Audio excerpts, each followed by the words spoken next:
Alhamdulillahi Rabbil Alamin. Wa bihi nasta'in ala umuri dunya wa din. Asyhadu an la ilaha illallah wahdahu la syarika lah, waliyus salihin wa khaliqul khalqi ajma'in wa raziquhum wa ma min dabbatin fil ardi illa 'ala Allah rizquha wa ya'lamu mustaqarraha wa mustawda'aha kullun fi kitabin mubin. Wa asyhadu anna Muhammadan 'abduhu wa rasuluhu as-sadiqul amin sallallahu alaihi wa ala alihi tayyibin wa azwajihi at-tahirati ummahatil mu'minin wa ashabihi al-qadati al-ghurri al-mayamin wat-tabi'ina lahum bi ihsan ila yaumin yamtazu fihi ashabus shimali an ashabil yamin. Amma ba'du, wa usi nafsi wa iyyakum ayyuhal muslimun wa ayyatuhal muslimat bittaqwallahi azza wa jalla rabbil ardi was samawat fa innahu qad aflahal muttaqun. Ya ayyuhalladzina amanu taqullaha haqqa tuqatih wa la tamutunna illa wa antum muslimun.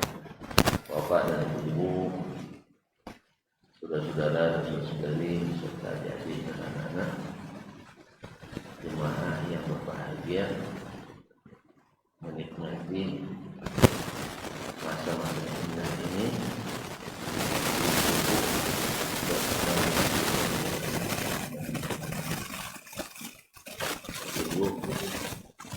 beruntung kita dipilih dari antara sekian banyak hambanya bisa mendapatkan hobi. Bayangkan yang sholat sunat saja lebih afdal dari baik dari dunia dan seisinya. Bagaimana dengan sholat fardu? Belum bertanya obat dengan Allah paham nilai besar sholat ini. Dia katakan, andainya aku kalau alimtu annali salatan makbulah, andainya saya tahu ada satu solat saya saja yang diterima, latamannaitu al-maut, saya akan minta kepada Allah segera dengan aku jadi beribadah. Jadi kalau Allah berikan nikmat kepada kita, sungguh luar biasa. Oleh itu mari kita bersyukur kepadanya dengan syukur yang sesungguhnya dan berdoa pula mudah-mudahan Allah terima salat kita walaupun penuh dengan kekurangan, tapi harapan kita kepada Allah sangat besar. Dan mudah-mudahan pula majelis ini juga majelis yang dikelilingi dan diawasi oleh para aparat langit. Ya, karena aparat langit bawa sakinah, turun rahmat, bawa aman. Ini menjadi aparat bumi ya. Sah? Mas sebagian kalau ada aparat bumi risu-risu. Tapi kalau ngaji tidak. Karena insya Allah asal mendengar dari Allah dan Rasul pasti membawa ketentraman, kenyamanan, rahmat dan kasih. Oleh itu sekali lagi kita bersyukur kepadanya. Salawat dan salam kepada baginda Nabi alaihi salatu wassalam. Dengan izin Allah kemudian berkat dakwahnya lah yang walaupun awalnya ditentang dan dihalang, dituduhlah beliau dengan berbagai tuduhan kejam yang zalim yang Allah perlihatkan di dunia, kesudahan orang-orang yang menentang itu. Tetapi Nabi alhamdulillah mengajarkan kepada kita, walaupun mereka menghina, mencaci dan bahkan membunuh sahabat, tapi setelah Nabi diberikan tampuk kekuasaan dengan kembalinya Mekah dalam genggaman Islam, maka tak satu pun Nabi membalas dendam. Idhabu fa'antumul khulaqa, kalian semuanya bebas. Allah indahnya akhlak Nabi alaihi salatu wassalam. Darah ditumpahkan, nyawa melayang, rumah dirampas, harta diambil, disuruh pergi meninggalkan kampung halaman hanya karena menyuruhkan beribadah kepada Allah SWT. Tapi tidak ada dendam di antara kita. Apalagi bagaimana hanya kalau dengan sebotol air yang tak dibayar dendam sudah tujuh keturunan. Misalnya, atau tersinggung dengan senyum yang menyungging dan menyinggung, lalu dendam seumur umur, atau hanya karena suatu jabatan yang sekali 5 tahun berubah dan sebagiannya sekali setahun berubah. Sah? Tidak ada boleh dendam di antara kita. Hah? Subhanallah, kaum muslimin dan muslimat. Ini yang diajarkan. Walaupun tanpa peringatan Maulid, tapi kalau ini kita lakukan lebih daripada semua itu. Ma'asyiral kiram dan kembali kita melanjutkan yang tersisa dari apa yang sudah kita mulai kemarin. Tentang apa? An-nazar ila mawdi' as-sujud, tentang yang sangat diharapkan oleh kita, yaitu tentang khusyuk dalam salat. Sebab Allah katakan wa innaha lakabiratun illa 'alal khashi'in. Sesungguhnya salat itu sangat berat kecuali bagi yang khusyuk. Khusyuk. Makanya ketika kita dapatkan generasi pertama yang merasa nikmat khusyuk itu, masih ingat dulu ketika Nabi SAW pernah salat tarawih 3 malam ya? 3 malam kan? Di malam ketiga, malam pertama Nabi salat sampai hampir subuh dari lepas isya. Tidak ada yang pergi. Malam kedua kan ramai. Ya, malam ketiga Nabi sholat hanya sampai tengah malam. Kalau sempat imam kita sholat tarawih dari lepas isya sampai tengah malam, apa komentar kita? Saya yakin banyak tekanan pada pengurus ganti imam, sah? Atau jangan-jangan pengurus ganti juga sekali. Tidak beres cari imam. Coba bayangkan. Tapi lain generasi itu, lain pula generasi ini. Mereka bilang kepada Nabi sallallahu alaihi wasallam, "Ya Rasulullah, laula nafaltana baqiyata lailatina." Kenapa tidak dilanjutkan ya Rasulullah? Kan tanggung baru sebentar. Dan terus Allahu Akbar. Tapi Nabi wa ma arsalnaka illa rahmatan lil alamin, dia sayang sama kita. Maka dia katakan man shalla ma'al imami hatta yanqarib kutiba lahu qiyamul lailah. Jadi permohonan sahabat itu kita yang dapat berkatnya. Ya, permohonan mereka kita yang dapat berkatnya. Apa itu? Siapa yang salat bersama imam sampai selesai, maka dituliskan pahala semalaman, seperti sholat semalam suntuk. Allah, subhanallah. Ini juga jawaban kepada sebagian saudara kita yang mengatakan bahwa sholat tarawih berjamaah tak pernah Nabi. Ya, hanya dilakukan di zaman Umar bin Khattab, sehingga terjadilah bid'ah. Sana ini keliru. Pertama, Nabi melakukannya. Yang kedua, hadisnya memerintahkannya. Dia katakan man shalla ma'al imam. Siapa yang salat bersama imam. Salat apa maksudnya? Salat tarawih. Dan dipraktikkan langsung olehnya. Dan sahabat setelahnya juga mempraktikkan. Di sini satu jemaah, di sini satu jemaah. Berarti salat berjamaah ada onda yang maksud kami salat berjamaah dengan satu imam. Terus ketika Nabi jadi imam, berapa orang imamnya? Ketika Nabi salat tarawih dengan mereka, saya jadi imam. Siapa berapa orang imamnya itu? Nabi saja, satu orang. Sah? Berarti batallah apa yang dikatakan oleh sebagian. Karena sebagian kan untuk mendukung bid'ah hasanah kadang-kadang banyak yang tak bisa jadikan dalil jadi dalil. Tak bisa jadikan dalil jadikan dalil. Nasallallahu alaihi wasallam. Dan terang sekali itu Nabi salat berjamaah. Sholat apa? Tarawih. Kemudian anjurannya, siapa yang sholat berjamaah tarawih, maka seperti sholat semalam suntuk, asal sampai selesai. Kemudian dilanjut ke sahabat, jemaah terpisah-pisah. Kemudian melihat itu Umar satukan kembali, karena dia ingat gambaran ketika zaman Nabi indahnya sholat dengan satu imam, dia balikkan ke asal. Kenapa Nabi tidak lanjutkan? Nabi sebutkan alasan. Apa sebab? Karena wahyu masih turun, syariat belum sempurna. Kalau seandainya nanti dilihat semangat begitu berat besar, takut diwajibkan nanti kalau tidak sama. Maka Nabi sengaja tinggalkan itu supaya tadi tidak memberatkan kita. Maka Nabi ingin tidak memberatkan kita. Oleh sebab itu kalau sholat tidak sampai tengah malam pun mudah-mudahan dihitung juga semalam. Tapi beda lah yang semalam beneran dengan yang dikira semalam. Paham bedanya? Yang betul-betul semalaman sholatnya memang pahalanya semalam, tapi bonusnya berlipat. Andainya misalnya kan Allah lipat gandakan sampai tak batas kan. Nah, mungkin yang sepertiga malam ya tak malah bonusnya misalnya 300 kali lipat misalnya ya. Sedangkan ini sampai 700 kali lipat dan seterusnya. Tapi jangan bersedih, dah beruntung begitu masih sedih lagi. Jadi intinya ketika nikmat salat itu nikmat ketika dia merasakan khusyuk.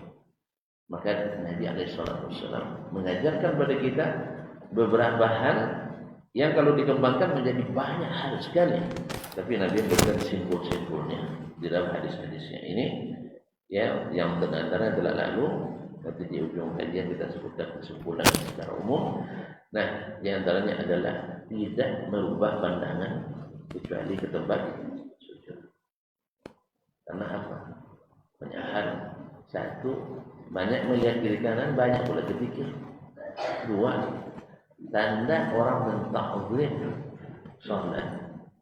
Dengan takzim sholat, subhanallah adalah dengan tidak menoleh kemana-mana, menyatukan hati.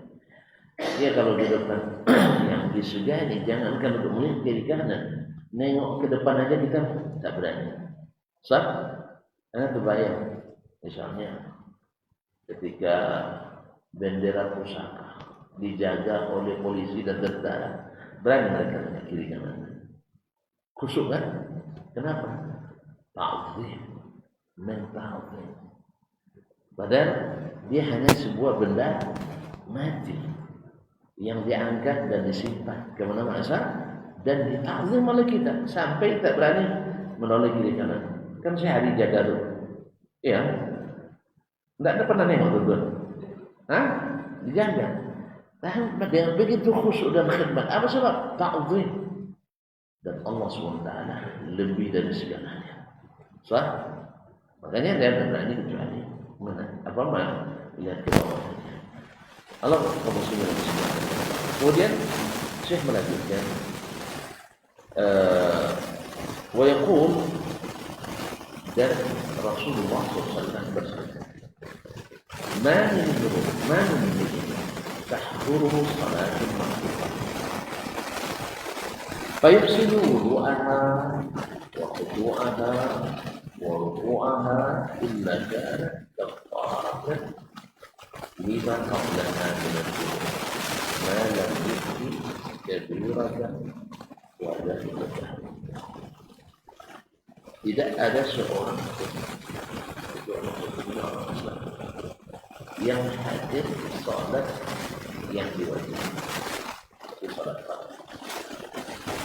Fayusilu wudu'ah, untuk itu dia berwudu dengan baik, berwudu dengan baik, wuduk dengan baik sempurna, ya sempurna, basuhannya sempurna, sapuannya tidak, walaupun tidak pakai air banyak.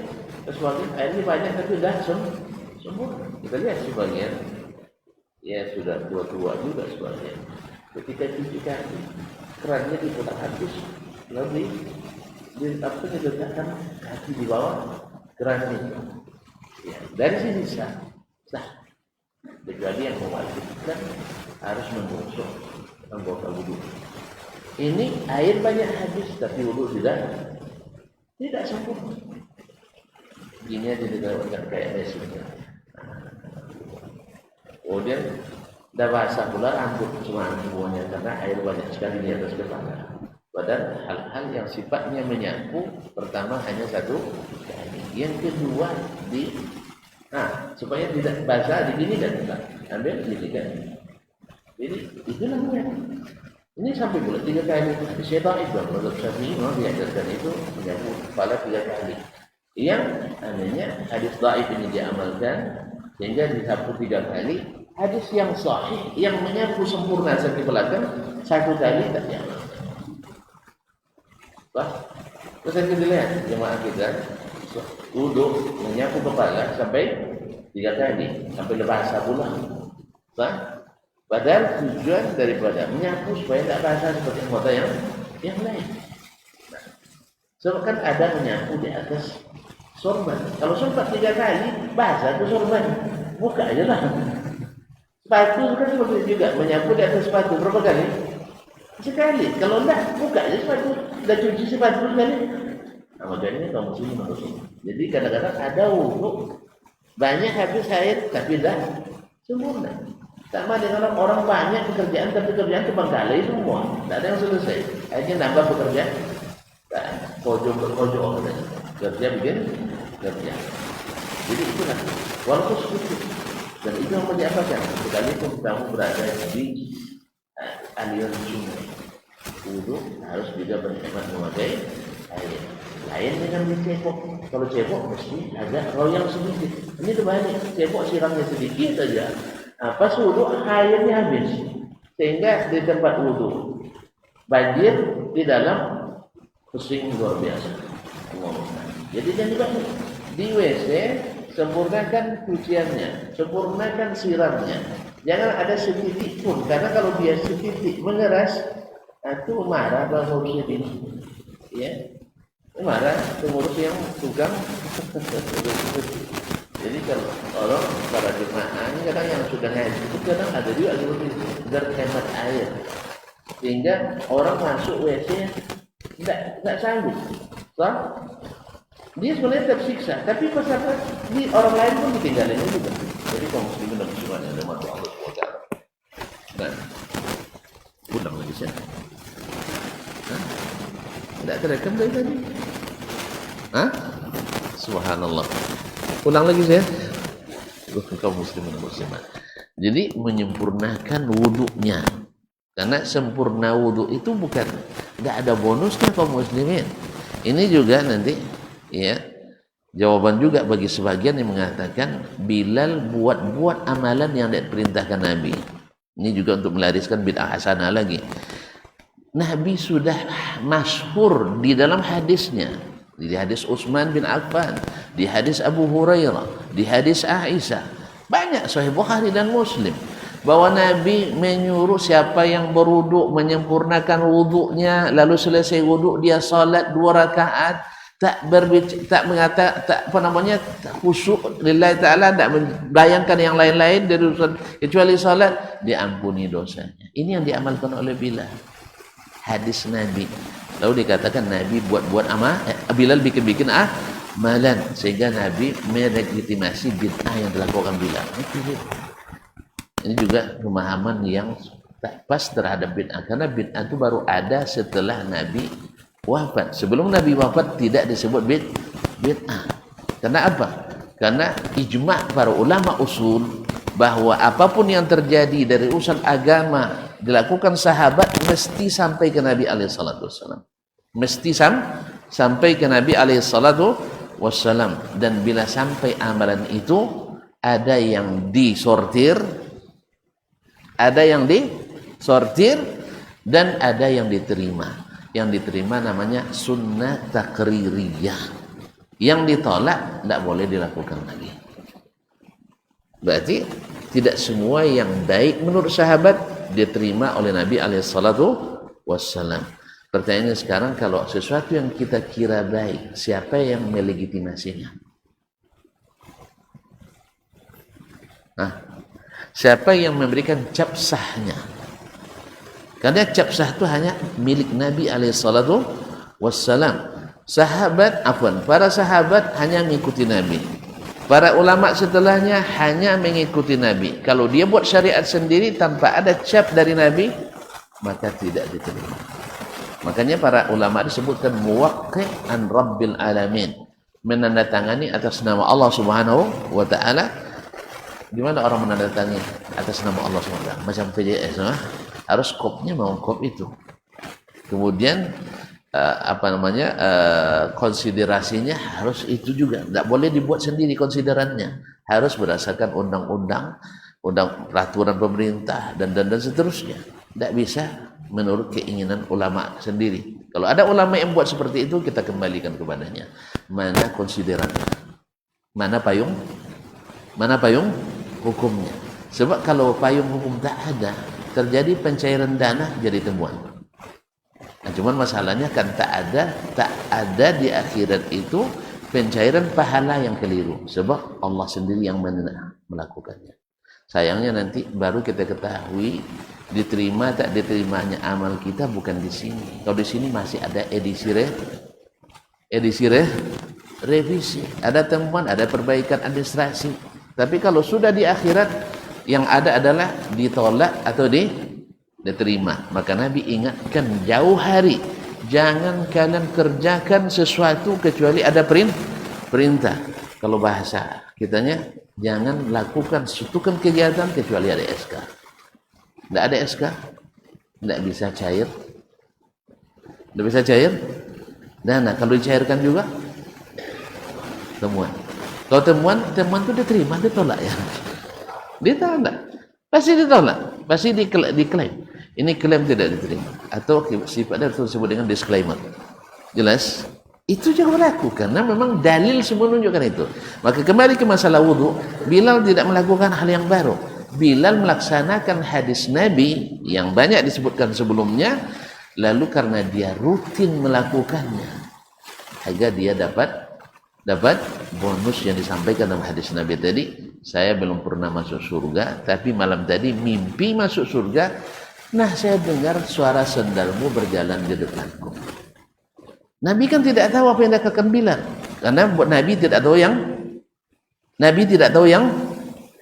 gaib. Nabi tidak tahu yang gaib, dan Bilal tidak lapor pula ke Nabi. Setiap dia wuduk lalu solat, setiap dia wuduk solat, setiap batal wuduknya dia wuduk lagi lalu lapor ke Nabi. Lapor Rasulullah, saya batal wuduk lagi. Tidak. Makanya kan ditanya oleh Nabi alaihissalatu wassalam, apa yang kau amalkan? Lalu kata Bilal, ya Rasulullah, ma ahdatsu illa wa tawadda'tu indahu. Saya tak pernah batal wuduk kecuali berwuduk, langsung berwuduk lagi. Kemudian tak pernah berwuduk illa wa ra'aitu anna lillahi alayya rak'ataini. Kecuali saya menganggap mesti solat 2 rakaat. Kenapa solat 2 rakaat? Karena engkau mengajarkan. Siapa yang solat berwuduk dengan sempurna, bahkan Nabi mencontohkan wuduknya. Lalu siapa yang berwuduk dengan wuduk seperti yang saya wuduk ini, lalu dia solat 2 rakaat, la yuhadditsu fihi ma nafsahu, tidak ada di dalam solatnya kecuali khusyuk lillahi ta'ala, tidak berbayangkan ini pekerjaan ini dan sebagainya, lillah saja, maka ghufirat dzunubuhu, diampuni semua dosanya. Maka itu yang dilakukan oleh Bilal, bukan Bilal membuat solat wuduk sendiri. Jelas? Dengan demikian maka batallah tesis orang mengatakan Bilal melakukan bid'ah hasanah lagu dilegitimasi oleh Rasulullah SAW. Bid'ah itu baru ada seperti kata Imam Ibnu Hajar adalah setelah Nabi wafat, bukan semasa Nabi wafat. Semasa Nabi hidup, tempat Nabi masih berproses. Baru dikatakan tambahan terhadap sesuatu setelah sempurna dan selesai. Baru dikatakan tambahan, karena aksesoris itu menyebabkan tidak bagus. Karena barangnya sudah sempurna. Kalau belum sempurna, makanya kadang ada sebab nuzulnya ayat Umar mengatakan kepada Nabi, ya Rasulullah, suruhlah para istri engkau itu pakai hijab. Sebelumnya kan tidak pakai hijab ibu-ibu itu. Termasuk istri Nabi, karena belum wajib. Jadi kalau ada yang bilang jilbab itu budaya Arab, dia tidak tahu budaya, atau dia mengingkari budaya sendiri. orang Arab juga bilang begitu. Tidak ada jilbab sebelum turun ayatnya. Mereka dulu wala tabarrajna tabarrujul jahiliyatil ula, wanita itu pakai bajuan terusan ke belakang, terusan dalam, kemudian terbuka rambutnya, terbuka sebagian lehernya. Akhirnya turun ayat hijab supaya itu ditutupi. Jadi bukan budaya Arab, itu adalah syariat Islam. Syariat Islam. Orang jahiliyah mana mengenal yang namanya jilbab dan hijab kecuali setelah diperintahkan Allah Subhanahu wa taala. Ini kekeliruan cara berpikir orang cerdas lagi nih. Orang cerdas tapi tidak mengikuti ilmu. Nah, kaum muslimin dan muslimat dirahmati Allah. Jadi baru dikatakan bid'ah ada setelah syariat selesai. Makanya definisi bid'ah kata Ibnu Hajar rahimahullah, i'tiqadu syai'in lam yakun di zamanin Nabi sallallahu alaihi wasallam, meyakini sesuatu syariat ini, apapun masalahnya, akidah atau masalah ibadah atau muamalah, yang itu tidak ada di zaman Nabi, lalu kita meyakininya sebagai syariat, itu yang dinamakan dengan bid'ah. Berarti setelah Nabi selesai dakwahnya. Maka menyebutkan bid'ah di masa Nabi masih berdakwah itu adalah keliru para sebagian ahli ilmu. Sebagian ahli ilmu karena ingin melegitimasi hal-hal yang dilarang oleh Nabi alaihi salatu wassalam dengan alasan ada baik di dalamnya, ada kebaikan di dalamnya. Ya, nah Allah juga tidak mengingkari hal-hal yang dilarangnya, ada kebaikan di dalamnya. Ketika mereka bertanya, yas'alunaka 'anil khamri wal maisir, mereka bertanya kepadamu tentang khamar dan judi. Apa jawaban Allah? Qul fihima ismun kabir, di dalamnya terdapat dosa besar. Wa manafi'u linnas, banyak manfaat bagi manusia. Coba bayangkan, ketika menyebut dosanya pakai kalimat mufrad, dalam istilah bahasa awaknya singular, yaitu kalimat mufrad, cuman disifati dengan dosa besar. Wa manafi'u linnas, kalimat manfaat dengan bahasa sirghatu muntahal jumu', yaitu sirghatu muntahal jumu', yaitu dengan kalimat jamak yang tak ada lagi di atasnya. Apa istilahnya itu saya lupa lagi, superlatif ya. Jadi kan kalimat muntahal jumu', yaitu jamak yang tak ada lagi lebih banyak dari itu. Berarti banyak manfaatnya, iya, bagi petani. Cuman dosa yang satu tadi mengalahkan seluruh manfaat tadi. Apa sebab? Sebab kalau dosanya besar, sekarang misalnya kita buat amalan yang tak ada SK-nya, sah? Atau tak sesuai dengan SOP yang telah ditetapkan. Kalau bangunan tak sesuai dengan besteknya, speknya, rugi tak kita? Rugi sekali. Makanya Allah ingatkan, qul hal nunabbi'ukum bil akhsarina a'mala. Mau tak kalian saya beritahukan orang yang paling merugi pekerjaannya? Apa sebab? Alladzina subhanallah, alladzina dhalla sa'yuhum fil hayatid dunya wa hum yahsabuna annahum yuhsinuna sun'a. Mau tak kalian saya beritahukan? Ini ayat orang yang merugi, paling merugi amalannya, yaitu mereka yang bekerja keras. Saat disebutnya alladzina dhalla sa'yuhum, orang yang tersesat jalan kerjanya. Kenapa tak tersesat? Karena tidak ikut petunjuk. Sah? Nah, wahum yahsabun, cuman dengan dugaan, dengan asumsi dan persepsi mereka sedang berbuat baik. Semua orang yang tersesat pasti tidak berniat untuk tersesat. Ada yang berniat sengaja aku membuat aliran sesat? Ada kita yang sengaja tersesat? Tidak ada. Tidak ada yang tersesat. Semuanya dengan niat baik. Cuman seperti kata Umar bin Khattab, laisa kullu qasidin lil khairi yudriku. Tak semua orang yang berniat berbuat baik dia dapatkan kebaikan itu. Apa sebab? Tadilah dia tak sesuai SOP dan kadang-kadang tidak pakai SK, tidak ada surat perintahnya. Oleh itu kaum muslimin sekalian, maka Nabi alaihissalam fayuhsinu wudu'aha, dia wudunya dengan baik.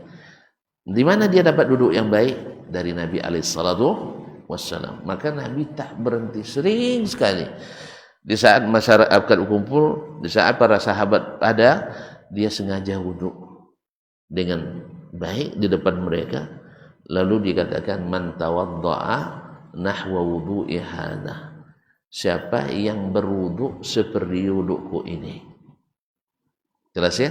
Tsumma qala, kemudian dia berbaca asyhadu an la ilaha illallah wahdahu la syarikalah lahul mulku wa lahul hamdu wa huwa ala kulli syai'in qadir Allahumma ja'alni minat tawwabina wa ja'alni minal mutatahhirin. Dipersilahkan masuk dari pintu surga yang mana dia mau. Subhanallah. Jadi wudhu sempurna itu bonusnya besar. Maka kita berkewajiban, Bapak dan Ibu saya muliakan, belajar wudhu yang sempurna itu. Dari siapa?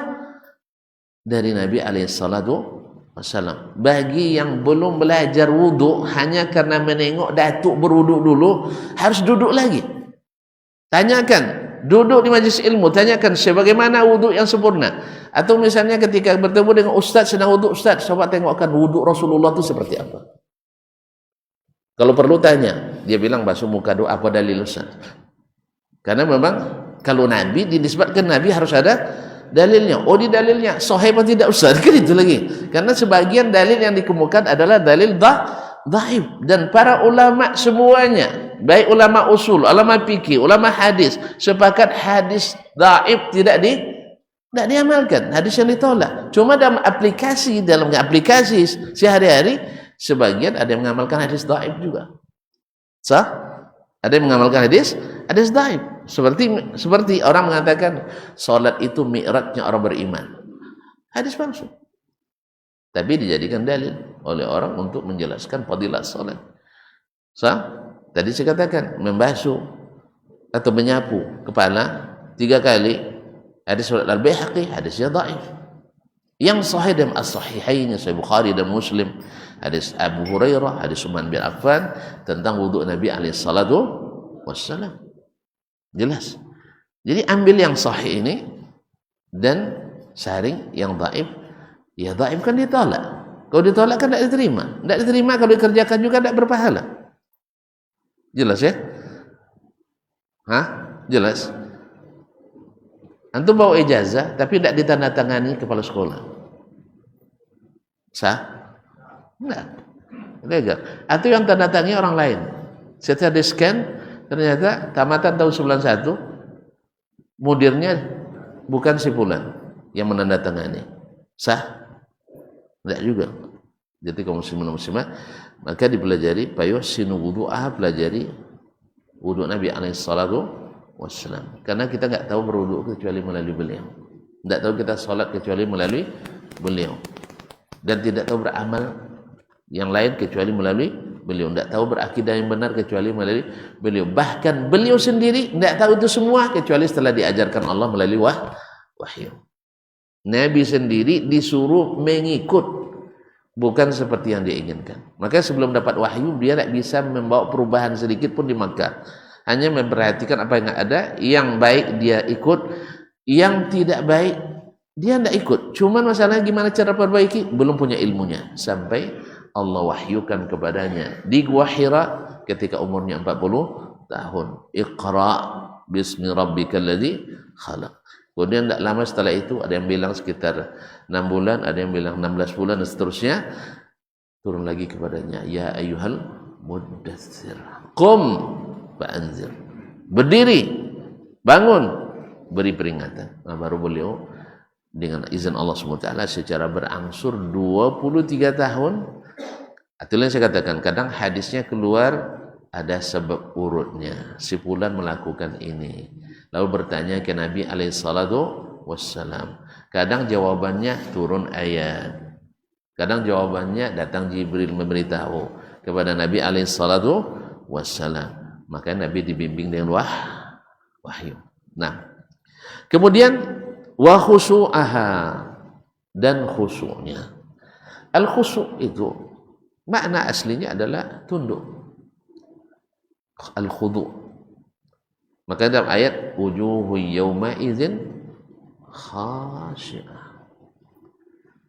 Kenapa? Amilatun nasibah taslana ran hamiyah. Allah. Ini bahasanya subhanallah, bukan orang. Nah, Allah menyebutkan hari itu wajah-wajah tertunduk lesu. Siapa yang tertunduk ini? Ahli maksiat. Ahli maksiat. Coba kita dengarkan. Amilatun nasibah, orang yang beramal, bekerja keras. Yang beramal saja, bekerja keras di dunia, tetap tasla naran hamiyah, masuk neraka yang menyala-nyala. Kok bisa? Ngeri kita jadi. Kalau gitu tidak usah beramal. Enggak. Mesti beramal sesuai perintah supaya tidak menyesal nanti menggigit jari kita. Kemudian beramal mesti sesuai SOP. Tidak perlu kecerdasan orang cerdas, tapi yang perlu adalah ketaatan orang yang mau ikut. Biarlah kita tidak ahli pemikir dalam agama ini, biarlah kita disebut salah pikir, kan bilang kadang salah pikir, tapi jangan salah ikut. Tahu bedanya salah pikir salah ikut? Hah? Para sahabat ketika Nabi menyuruh, saya nanya ke tuan-tuan dan puan, ada enggak sahabat satu orang pun ketika dapat perintah Nabi pikir-pikir dulu ya Rasulullah? Ada? Hah? Ada? Atau saya tanya lagi, ya Rasulullah, ini perintah wajib atau sunat nih? Atau larangan haram atau makruh? Ada? Kalau kita gimana? Hah? Udah ngaji Ustaz, udah jelas dalil-dalilnya, nanti sampai di luar kita bicara lagi. Tak apa sampai Ustaznya. Ustaz tak apa. Ustaz itu udah belajar puluhan tahun. Lalu apa-apa? Awak yang hanya dengar sambil menghayal kemana kemari, mungkin juga pikiran kesana kemari, ya kan? Sambil ngaji, ingat juga pilkada kadang. Subhanallah. Habis itu Ustaz yang tak apa-apa. Apa dasar kita nyebut tak apa-apa itu? Kalau betul tak apa-apa datang ketika kajian itu, Ustaz tunggu, jangan stop dulu, saya nak bertanya, clearkan dulu masalahnya. Bisa? Nah, cuman walaupun demikian kadang dah dijawab dengan dalil pun karena tidak sesuai, tak apa-apa juga. Dan itu banyak kasus di mana-mana. Bukan di sini kayaknya belum ya. Di sini belum. Tapi untuk lain sering saya alami. Hampir 2 jam saya menjelaskan bahaya hadis palsu. Mereka yang minta judul, bukan saya yang inginkan. Mereka, Ustaz tolong jelaskan bahaya hadis palsu. Tiba-tiba ada seseorang, saya tidak kenal orangnya waktu itu. Ustaz, tidak ada hadis palsu. Masya Allah, 2 jam saya terbuang-buang waktu saya menjelaskan hadis palsu. Tidak ada hadis palsu, Ustaz. Saya ulang lagi, apa pertanyaannya Pak?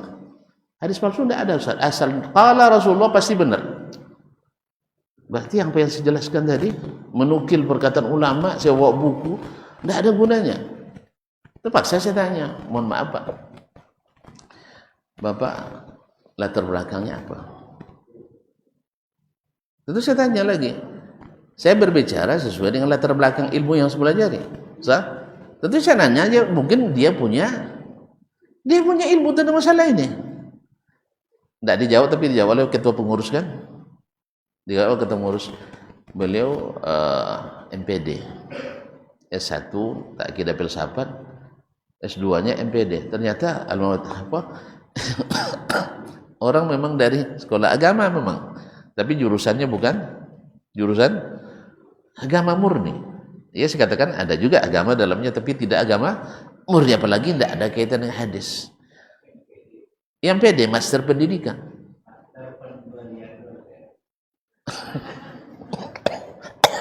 Master? Baru pertama saya dengar. Terima kasih. Allah musta'an. Jadi kaum muslimin dan muslimat dirahmati Allah. Lalu saya katakan, Pak, ini mohon maaf ini, karena dia pakai logika, saya harus juga berlogika. Karena sering disebut oleh ahli hadis tidak pandai berlogika, kan dia tidak menggunakan otak, karena kan gawat juga kadang di tempat kita. Saya ajak dia berpikir, Pak, Saya alhamdulillah dokter tamatan luar negeri. Kalau saya bicara tentang konstruksi masjid ini bagus. Karena memang orang Chevron yang buat kan. Tapi bukan di Ittihad, di luar. Nah, kalau saya bicara konstruksi masjid ini salah dengan gelar doktor saya di luar negeri, Bapak terima enggak? Bapak terima atau tidak? Bukan Bapak yang di sana. Itu tidak bisa dijawab. Itu tidak diterima. Saya memang dokter, tapi bukan di bidang konstruksi. Lalu saya bilang, Pak, cita-cita SD saya tidak jadi arsitek dulu, Pak. Tapi tidak jadi. Bisa diterima cita-cita itu? Artinya saya cinta arsitektur. Bahkan mohon maaf sampai hari ini kalau rapat dengan arsitek saya juga insya Allah tidak kalah jauh. Ini dari sisi teori ya. Dari sisi teori saya bisa bilang ke mereka ini yang bagusnya begini, bagus begini. Tapi kalau sudah hitung volumenya, hitung spek itu saya tidak pandai lagi. Bikin DED saya tidak pandai. Tapi untuk kegunaan ini mesti begini itu insya Allah masih bisa. Ini saya sudah buktikan ketika rapat dengan profesor dari BPPT Pusat. Saya buktikan. Bapak banyak yang belum kami terbayangkan, ada sama Bapak. Saya bilang dari cita-cita SD saya dulu di arsitek, Pak. Nah, jadi artinya apa? Ada wawasan sedikit, tapi bisa enggak saya jadi rujukan? Tidak bisa. Wawasan keislaman dah ilmu, belum ilmu.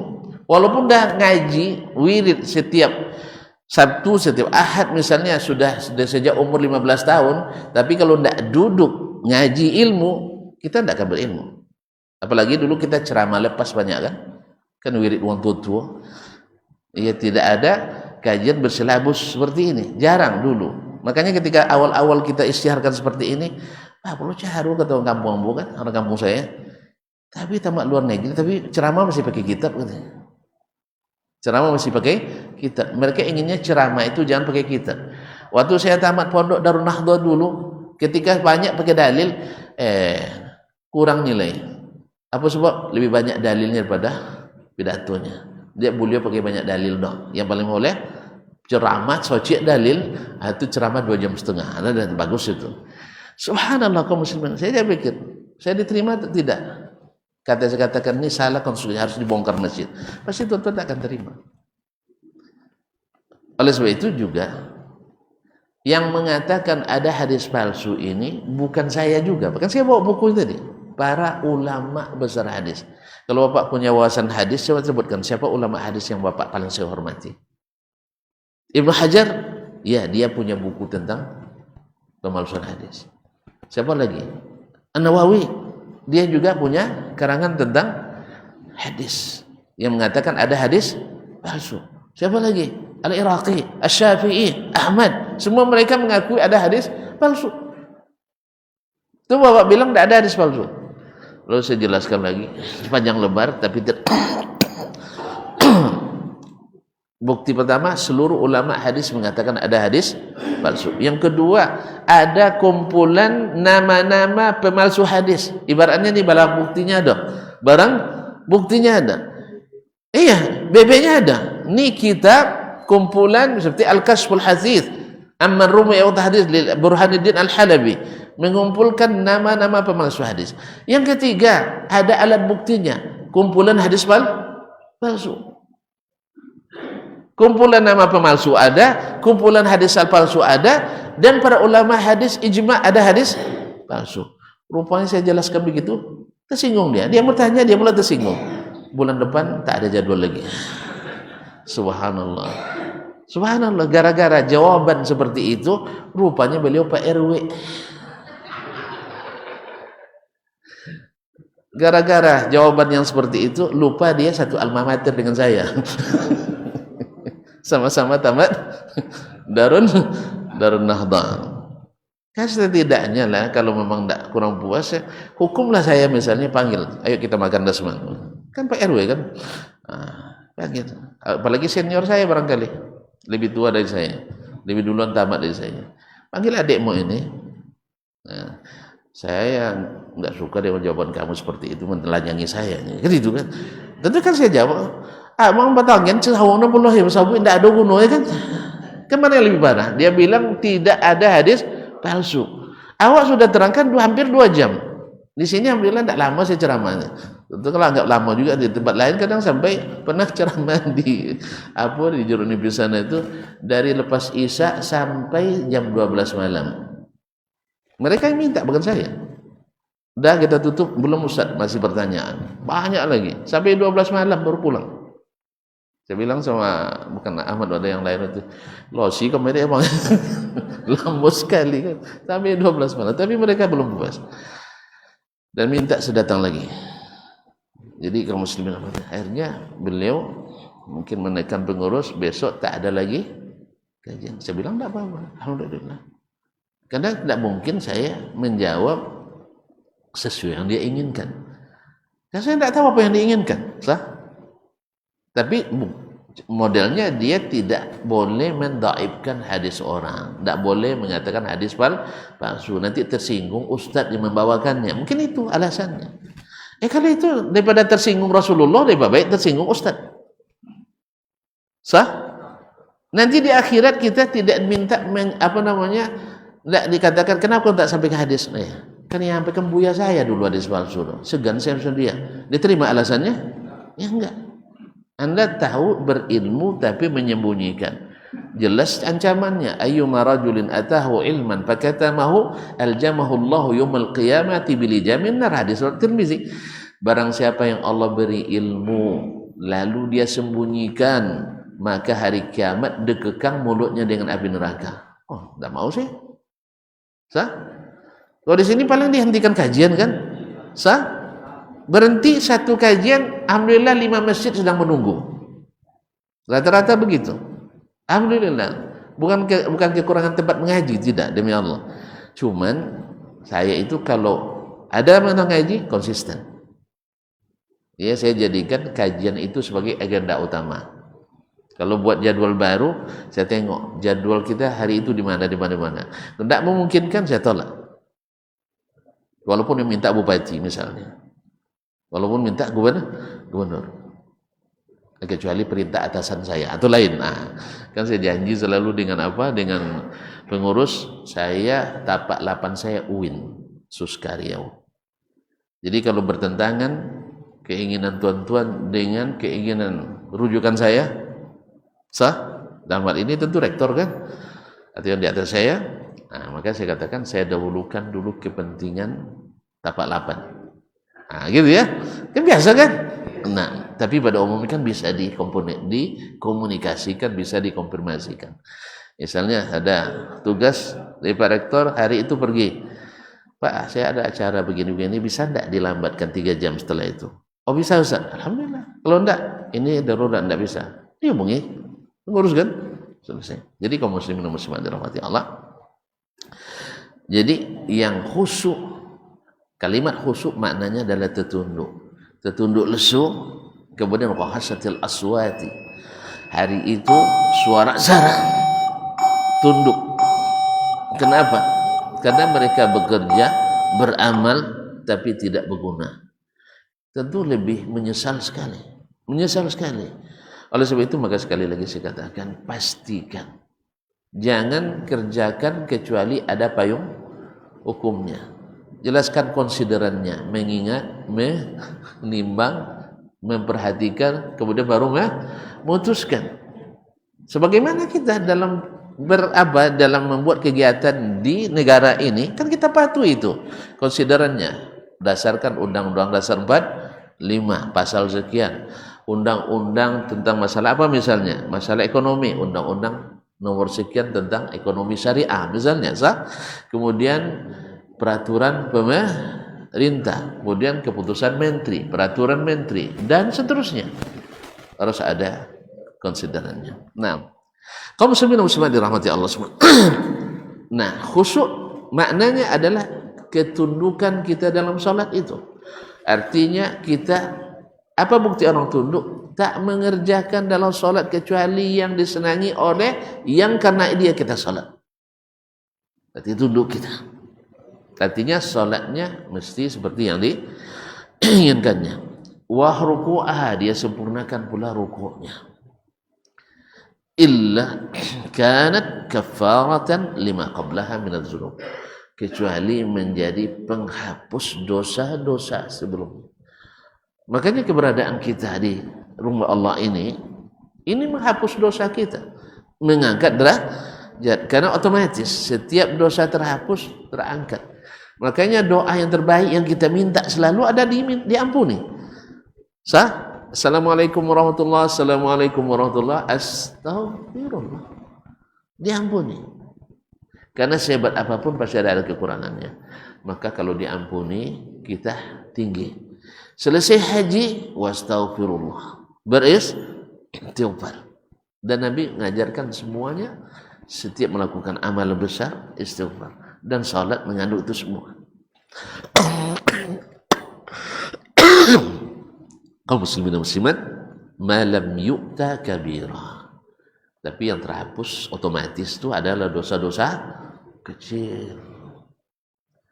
Kalau dosa besar enggak. Dosa besar mesti dengan taubat. Mesti dengan taubat. Hanya dosa-dosa kecil yang bisa terhapus otomatis. Tapi dosa besar kecil itu banyaknya luar biasa pula. Kadang diakumulasikan mengalahkan poin dosa besar pula kadang. Maka ada sebagian orang, kenapa saya, misalnya ada yang protes, kenapa saya tidak boleh jadi imam misalnya, karena saya misalnya bagi yang mengatakan rokok haram misalnya, dia bilang kenapa tidak boleh gara-gara merokok, kan rokok tidak dosa besar katanya, dosa besar dosa kecilnya. Kan ada yang bilang makruh kan, anggap dia dosa kecil. Tapi ketika berulang-ulang dilakukan, dia akan jadi dosa besar. Bukankah seperti dalam pepatah syair Arab, bukankah gunung yang tinggi adalah kumpulan pasir-pasir kecil? Gambar kan tumbuhan titik-titik. Kan titik semuanya, dihubung-hubungkan akhirnya menjadi gambar, tertutup semuanya hati kita. Makanya dosa itu menutup hati. Dosa satu tutup titik hati tertutup. Nah, kecuali orang yang selalu menjaga salatnya, selalu ke rumah Allah SWT dengan baik. Nah, itu terhapus lagi, bersih lagi, titik lagi, terhapus lagi. Nah, tapi kalau dosa besar harus dengan taubat dengan syarat-syaratnya, meninggalkan, menyesali, berazam untuk tidak kembali. Kemudian Syekh Muslimin menambahkan dua lagi. Satu, mesti tobatnya lillah, bukan sama lado, ya, lillah. Yang kedua, taubat itu dilakukan di masa masih diterima taubat. Kapan taubat tidak diterima? Bila matahari terbit dari barat atau sudah nafas di tenggorokan. Tapi kalau masih sakit, belum terdekat tenggorokan, masih ada taubat. Orang kafir pun masih diterima Islamnya waktu itu. Tapi kalau sudah sampai di sini, tidak ada taubat lagi. Jadi berapa syarat taubat? 5. Yaitu menyesali. Yang kedua, meninggalkan. Nyonyose tapi tidak ditinggalkan, tidak juga taubat namanya. Yang ketiga adalah berazam tidak balik lagi. Yang kelima, ikhlas lillahi ta'ala. Yang kelima, di masa yang masih diterima taubat. Tapi kaum muslimin wa dzalika ad-dahru kullu, dan itu berlaku sepanjang masa. Artinya salat kita yang khusyuk, wudu kita yang baik, itu menghapus dosa kita sepanjang masa. Selama kita tetap melakukannya, itu berlaku terus. Tidak ada namanya perpanjangan pasnya, tidak ada. Semua artinya sekali kita dapat, kita teruskan salat terus, ya, itu berlaku semuanya. Kecuali kita keluar pula dari Islam, mesti masuk lagi. Karena ada yang nanya, murtad orang berkali-kali boleh masuk Islam lagi? Boleh, sebelum terlambat. Sebelum terlambat tadi. Kan taubat itu. Makanya Nabi mentalqin orang Yahudi, ditalqinnya menjelang mati. Tapi bukan setelah. Ini ada orang mentalqin setelah mati. Talqin itu sebelum mati. Kalau setelah mati, ditalqin orang-orang Abu Talib setelah mati nama Nabi nanti. Enggak. Jadi kalau sudah la ilaha illallah sebelum mati, aman. Enggak ada lagi guna talqin setelah mati. Karena memang contoh dari Nabi alaihissalatu wassalam dan para sahabat al-kiram, tidak pernah mereka mentalkin setelah mati, hanya sebelum mati. Karena memang tidak bermanfaat lagi. Sesampai di gini aja tidak guna lagi, apalagi setelah mati. Wallahu taala alam. Nampaknya sampai di sinilah dulu ya. Dan puji-puji dia. Nah, kita cukup sampai di sini. Wabillahi taufik. Kata Kak itu tadi ada pertanyaan, silakan. Nasi dibuka begitu. Pertanyaan? Silakan. Tapi jangan yang sulit, Pak. Iya, tapi jangan yang sulit. Janji.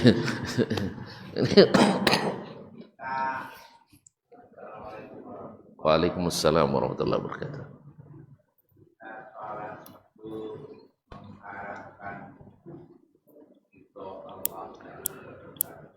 Ya.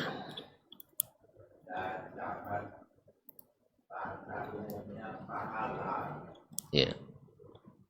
Tapi ada metode atau cara dalam sholat itu Rasul mencontohkan sholat fajar pakai ayat Al-Kafirun dan Al-Quran. Sholat sunatnya. Sholat fajar. Sholat sunatnya ya. Iya. Ah. Dan sholat fajar di rumah.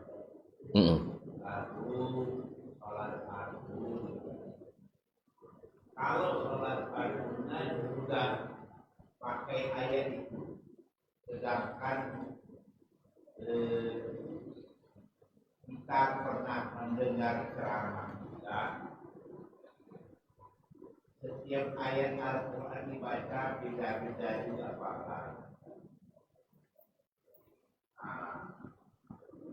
Kami mengharapkan pegangan tetap diamalkan. Kira-kira Al-Kafirun dan Al-Ikhlas itu selain dari sholat sunat pada waktu fajar bisa dipakai di sholat lain. Namun kalau sholat subuh itu ada pedoman di surat Isra bahwa membaca ayat Al-Quran al-Fajri kana mashhuda. Inna Quran al-Fajri kana mashhuda. Iya. Jadi mohon kami untuk bisa jadi pegangan penguraian ayat. Baik, barakallahu fikum. Barakallahu fikum. Pertanyaannya bahwa Nabi alaihissalatu wassalam di salat sunat subuh qabliyah, beliau tadi tersebut oleh beliau salat sunatnya di rumah, sah? Karena memang pada asalnya salat sunat itu afdalnya di rumah. Nabi yang mengatakan afdalu salatikum fi buyutikum illal maktubah. Salatmu yang paling afdal itu adalah di rumahmu kecuali salat fardu. Kalau salat fardu tentu afdalnya di masjid berjamaah. Jadi jangan dibalik, salat fardu di rumah, salat sunat di masjid. Kan ada tuh khususnya Ramadan. Karena banyak berbuka tadi, salat sunat wajibnya di rumah. Maghrib di rumah. Isya nanti karena sebagian karena juga tiduran pula, sebagian sebelum isya akhirnya sholat isyanya pun di rumah. Dengar orang sholat tarawih baru dia ke masjid. Kadang-kadang beralasan kan sholat tarawih itu ikut imam seperti sholat semalaman. Kan ini ilmu yang kadang-kadang parsial itu begitu ya Pak ya. Padahal dia tidak tahu atau lupa bahwa siapa yang sholat isya bersama Nabi, bersama imam berjamaah, terhitung sholat setengah malam. Sholat isya berjamaah dengan imam sampai tentu sampai selesai ya. Kalau tidak ada sarah, nah, isya berjamaah pahalanya terhitung seperti sholat setengah malam. Lalu besok subuh dia berjamaah lagi, terhitung solat semalaman. Jadi solat semalam suntuk itu bukan hanya di bulan Ramadan, bukan hanya di bulan Ramadan, tapi mana yang lebih afdal? Solat fardu, kan dihitung solat fardu semalaman daripada solat sunat semalaman. Paham tak? Mana yang lebih afdal, solat isya 4 rakaat daripada solat tarawih 23 rakaat atau 36 rakaat, 33 rakaat? Mana lebih afdal? Isya 4 rakaat lebih afdal. Jelas Pak? Bahkan mohon maaf, 2 rakaat sebelum subuh itu lebih afdal daripada tarawih. Karena dia ratib. Ini yang kadang-kadang tidak diketahui kebanyakan kaum muslimin. Lebih afdal salat sunat rawatib daripada salat tarawih. Makanya sekali lagi pesan juga saya kepada para imam di salat tarawih, jangan cepat salat tarawih, biarkan masyarakat dulu salat sunat isya dulu. Karena salat sunat isya itu yang mengiringi salat wajib lebih afdal daripada salat sunat itu sendiri. Karena orang menyanyiakan salat sunat rawatib kan? Sah? Nah, untuk mengejar kadang salat malam atau ngejar sholat duha. Yang anehnya kadang buat kajian duha, zikir bersama 15 menit menjelang zuhur bubar. Sah? Yang berjamaah kadang tinggal 5 orang dari peserta tadi. Ya kalau di sini kan tidak ada kan. Yang pertama yang saya saksikan, penuh masjid, melimpah pecah masjid dengan pakaian putih-putih. Pas azan hilang. Itu tandanya amal yang tidak sesuai SOP. Allah musta'an. Jadi kaum muslimin muslim, kembali ke tadi. Nah, salat sunat subuh kan tadi lebih baik daripada dunia seisinya. Sunatnya. Jadi spesifik Nabi mengatakan itu. Bahkan tidak ada salat sunat yang diqadha oleh Nabi kecuali salat sunat subuh.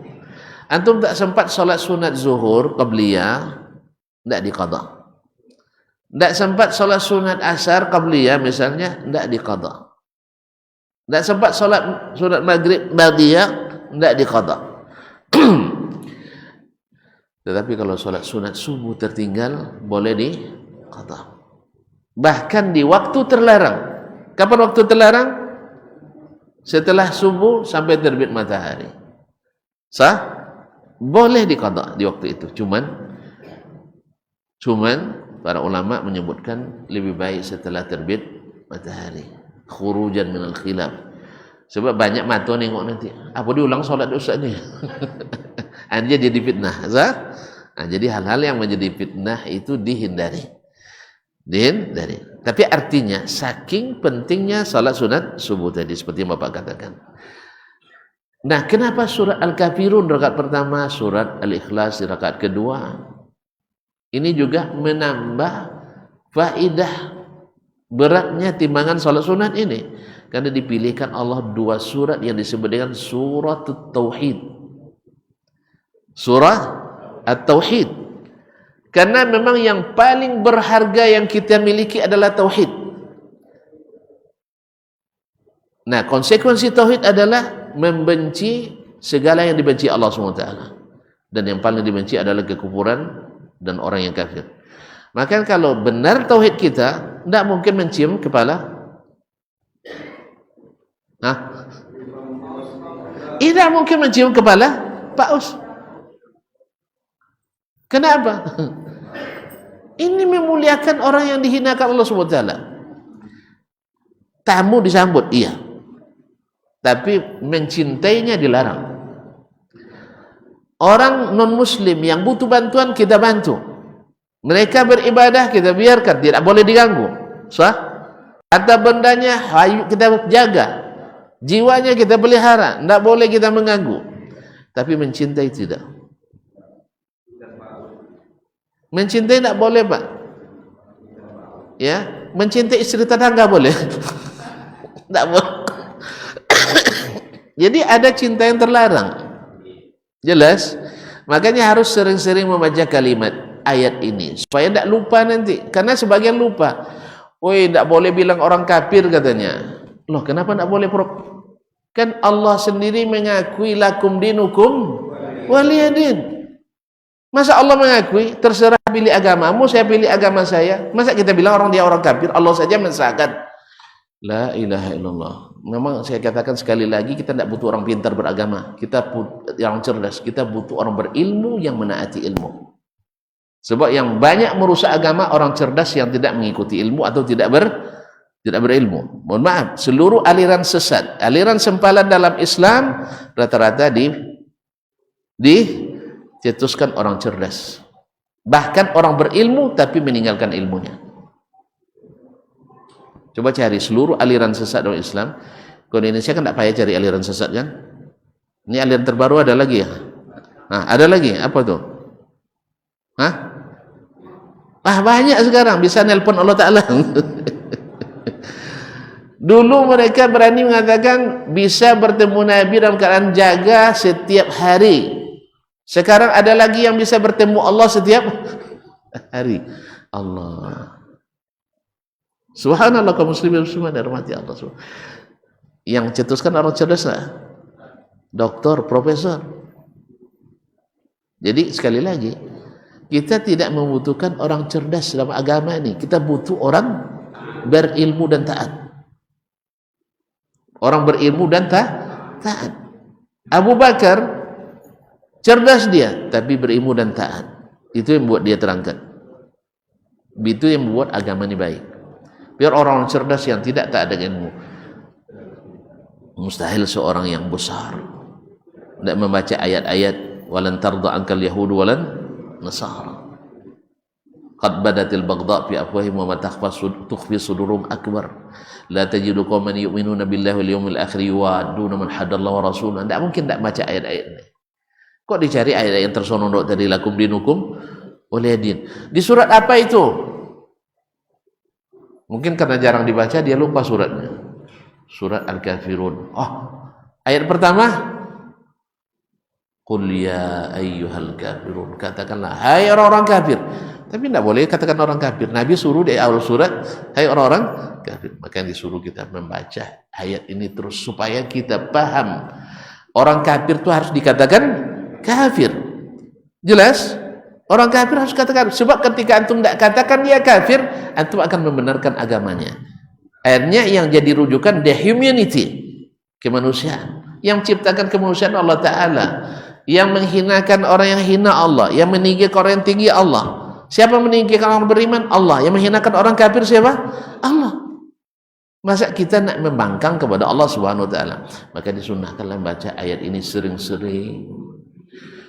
Kemudian mengikrarkan di rakaat kedua tauhid, menafikan kekufuran, mengikrarkan tauhid. Itulah makanya dua salat ini bernilai besar karena isinya tauhid. Nah, kemudian untuk salat subuh atau salat sunat yang lain memang tidak wajib, Pak. Mohon maaf, tidak wajib surat ini dibaca. Artinya kalau orang baca rakaat pertama inna ataina, tidak masalah, sah. Ya, karena Nabi tidak menjadikan itu syarat.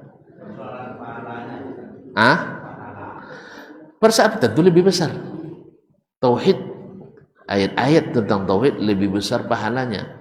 Nanti kemarin sudah kita baca ketika masalah doa istiftah sebelum baca Al-Fatihah. Masih ingat? Nah, kan dari sisi kesahihan riwayat yang paling sahih riwayatnya, nah ini warga Muhammadiyah selalu menggunakannya. Allahumma ba'id, sehingga seolah-olah jadi brandednya Muhammadiyah, sah? Asal baca Allah membaid, dengar sama kawan, ini tidak siapa-siapa kamu jawab aja. Kalau bapak salat di Madura, di kampung-kampung ya, bahkan mungkin juga di kotanya, jangan perdengarkan baca Allah membaid ya. Di sini beda agama kita. Ya. Jelas, Pak? Dari sisi riwayatnya yang paling sahih, Allah membaid baini wa baina khataya. Mungkin itu menjurus tarjih, mungkin mentarjih bacaan ini. Sah? Cuman dari sisi makna yang paling tinggi seperti kata Imam Ahmad, Ishaq bin Rahawiyah dan lain-lainnya mengatakan yang sering dibaca oleh Hanabilah. Apa itu? Subhanakallahumma wa hamdik wa tabarakasmu wa ta'ala jadduk wa la ilaha ghairuk. Apa alasan beliau dan para ulama hadis mengatakan itu? Sebab di dalamnya murni mentauhidkan Allah. Jadi segala hal yang mentauhidkan Allah nilainya tinggi. Itulah sebabnya Nabi katakan afdaluz zikri, tidak ada fa'lamnya. Tidak ada fa'lamnya. Afdaluz zikri la ilaha. Fa'lam itu bukan di hadis tapi di ayat. Fa'lam annahu la ilaha illallah. Nah, tapi hadis afdaluz zikri la ilaha illallah. Apa sebab? Tauhid. Nah, cuman kadang-kadang digajikan pengganti zikir selesai salat. Kan salah SOP lagi. Sah? SK-nya bukan untuk selesai salat, SK umum. Nanti kalau bisa panjang-panjang lagi nih. SK umum tidak berlaku doh, Pak. Untuk seluruh detail. Sah? Saya sebagai misalnya pimpinan perguruan tinggi, SK saya berhak dapat honor dari sumber-sumber yang sah dan halal, sah? Tapi untuk menghalalkannya perlu SK khusus. Sah? Sah? Tidak bisa, misalnya ada kegiatan apa misalnya dibuat, pembangunan ini, ada hak saya jadi, ada, tapi harus SK khusus, sah, dan ada SOP yang harus ditaati. Demikian juga semuanya. Di seluruh kegiatan harus ada SK khusus, karena kegiatan khusus. Makanya amalan khusus mesti ada dalil khusus, tidak bisa dalil umum. Di sinilah banyak kesesatan terjadi, penyimpangan terjadi. Amalan khusus dalilnya dalil umum. Amalan khusus dalilnya dalil umum, sehingga tidak sesuai SOP yang Nabi tunjukkan. Nanti ini yang bersebutnya wujuhun yawma idzin khasyah. Jelas kaum muslimin yang dirahmati Allah SWT. Jadi kenapa dia besar sekali? Karena itu. Oleh sebab itu datang dalam hadis seorang sahabat selalu membaca surat Al-Ikhlas setiap rakaat.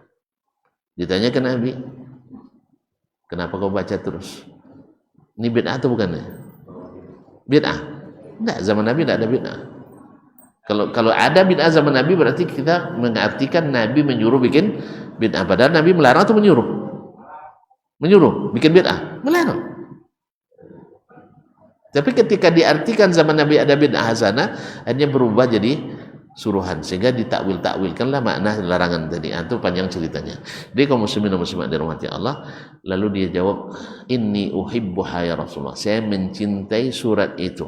Maka kata Nabi, hubbuka iyyaha yudkhilukal jannah, cintamu pada surat ini yang memasukkan kamu surga. Kenapa? Tauhid. Tauhid. Dalam hadis bitaqah, hadis kartu la ilaha illallah, disebutkan bahwa hari kiamat didatangkan seseorang, catatan dosanya 99. Satu catatan sepanjang mata memandang. Bukan di sini, di padang mahsyar. Karena padang mahsyar tidak ada gundukan, tidak ada gedung, tidak ada datar semuanya, sepanjang mata memandang. Jarak pandang yang paling panjang berapa kilo? Nah, kalau ukuran pesawat kan minimal 800 meter, 1200 meter ya. Minimal ya. Kadang sampai 4 kilo. Berarti 4 kilo masih nampak? Bayangkan catatan hutang apa 4 kilo satu lembar. Dan 99 lembar. Nah, maka ditanya, halaka min khair? Kamu punya enggak kebaikan? Nengok catatan hutang sebanyak itu, sebanyak apapun ATM kita, enggak yakin gitu lah gitu. Iya, tidak yakin lagi kan? Sah? Tidak terbaik kan? Jadi akhirnya kata Allah SWT, dia bilang tidak ada ya Allah. Dah, nyerahnya. Nyerahnya. Kata Allah, innakal yawma la tuzlam. Kamu tidak dizalimi hari ini. Innalaka indana la khabi'ah. Kami ada simpanan yang engkau simpan dulu, masih ada sama kami titipannya.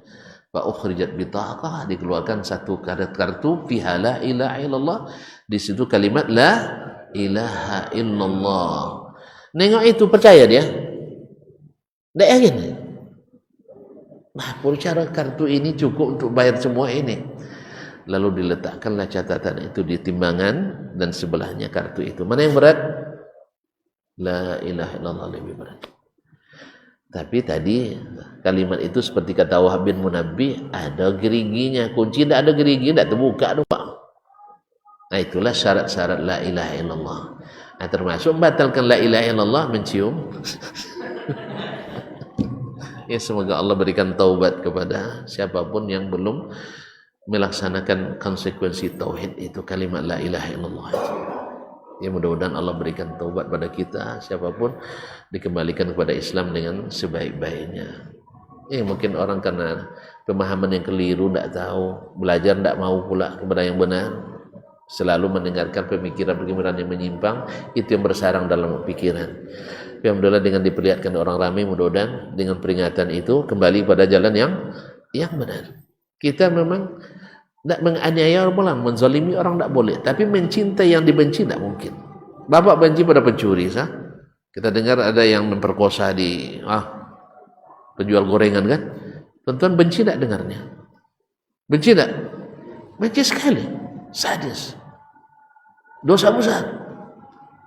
Ada bandar narkoba, benci tidak? Benci sekali, dosa. Lalu orang kafir, mana lebih besar dosa daripada ini? Kafir lebih besar, masa anda cinta? Allah benci tidak pada orang berzina? Benci pada orang kafir tidak? Kalau gitu kita harus, kalau cinta pada Allah, benci yang dibenci Allah. Tidak mungkin kita mencintai yang dibenci Allah, dan itu pula yang paling dibencinya. Maka konsekuensinya kita wajib membenci kekufuran dan orang kafir. Tapi ingat, sekali lagi, kebencian tak mengharuskan zalim. Tak boleh zalim. Jelas? Bahkan kita dibolehkan saling berbuat kebaikan. Tapi jangan bilang, walaupun saya kasih kamu tapi saya benci sama kamu. Jangan, tak usah sebutkan itu. Tapi hati kita tak mungkin mencintainya. Jelas? Nah, sampai dia masuk Islam. Kalau saya Islam, saudara kita. Ya, tapi kalau tidak, ini saudara kemanusiaan. Kemanusiaan itu kalau tidak diiringi dengan agama, tidak jelas arahnya kemana. Makanya harus ikut agama. Ya Pak ya. Belum terjawab semuanya Pak. Waktunya sudah habis ini. Nah, dah. Terima kasih dan mohon maaf. Wabillahi taufiq wal hidayah. Terima kasih sekali lagi. Wassalamualaikum warahmatullahi wabarakatuh. Masya Allah.